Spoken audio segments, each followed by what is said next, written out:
Hello नमस्कार, कसे आहात? तर सारिका कांचनच्या दुनियेमध्ये तुमचं स्वागत आहे.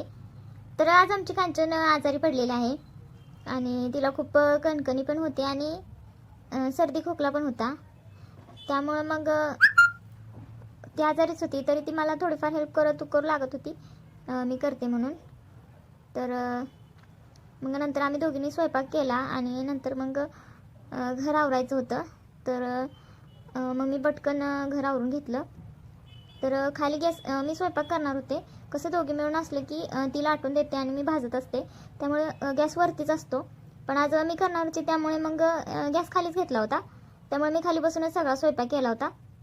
तर स्वयंपाक करूनच हे आवरायचं होतं. तर मी अशी सगळी भांडी अशी पाटीत ठेवत असते, जी आपली आपण वापरलेली आहेत ती सगळी भांडी एका ठिकाणी ठेवते. त्याचं पाणी पण वेगळं करत असते आणि नंतर मग कांचन ती भांडी जिथे घासायची आहे तिथे नेऊन ठेवते आणि नंतर मग मी तिथे जाऊन घासते. घासून झालं की परत तशीच पाटीत भरून ठेवते आणि नंतर मग कांचन तिथून ती भांडी घेऊन येत असते. आणि कपड्यांचं म्हटलं तर कांचनच कपडे धुवत असते. मी काही कपडे धुवत नाही. एमर्जन्सी असली आजारी वगैरे किंवा इतर काही कारण असलं तर मी धुवते. असं काही नाही की नाही धुवत. आणि भांडी पण ती मला घासू लागते. असं असते आमच्या दोघींचं, म्हणजे कामाचं असं काही नाही. दोघी मिळूनच आम्ही सगळी कामं करत होतो. पण कसं होतं ना, ती आजारी असली ना मग मला पण काही करमत नाही. मला पण दिवसभर असं वेगळंच वाटतं ती आजारी असली की. कसं आजारी नसलं की आम्ही दोघीजण एकमेकींना बोलत असतोय आणि काहीतरी गप्पा चालू असतात ना. शक्यतो आम्ही घरातच असतोय दिवसभर.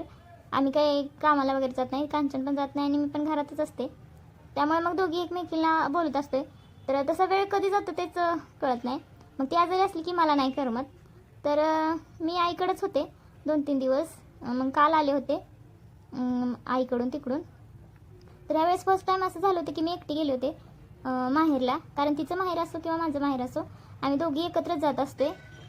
तर यावेळेस मी एकटी गेले होते. जसं की मी तुम्हाला सांगितले की तिचे पण मम्मी पप्पा येणार होते आणि ते रस्त्यात होते. ते तिच्या बहिणीकडे गेले कराडला आणि तिथून इकडे येणार होते. त्यामुळे मग कांचन नाही आली आणि माझ्या जावेची पण मुलं आली होती. मग त्यांच्यासोबत मी गावी आले होते. आई पप्पा माझ्या बहिणीकडे जाणार होते. आणि दुसरा प्रश्न म्हणजे अजून एक कमेंट आली की तुम्हाला भाऊ नाही का? तर हो, मला भाऊ आहे. एक भाऊ आहे आणि आम्ही दोघी बहिणी आहोत. तर माझी बहीण उडीसाला असते.